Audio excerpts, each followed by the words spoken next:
Nalo muntu owafanisa ubuhle bamehlo nokukhazimula kwedayimani sengiyethemba ukuba wayibona ubuhle bamehlo akho. Ukuzotha kwezinjulo zawo, ukuthobeka kwawo, uma ungibhekile kungenza ngifise nokukhayela inkondlo yothando ngasho ngolutho. Sawubona Ndlovukazi, ngiyakubingelela igagu lakho Mangena. Mangena ngeke kawubhala inkondlo ndoda. Inkosazane emhlophe kwamalandi ezulu, zalabantu ziye ebantwini, imbali ziyakhala ziyalila, kanti zilele lokufana nawe. Ngingowasemazweni liye kwanhliziyo ngiyise lapho engifisa inhliziyo yakho ikise khona ngelinye ilanga.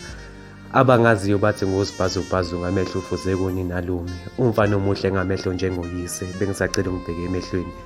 Nasendulo asikaze saba izihlokweni sakini isibongo.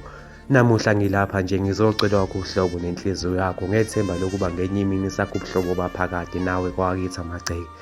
Netho leli ngizalayo okuyembali emagcekeni akithi liyebuna, imbali entsha emzini kababa ngidinga kube nguwe.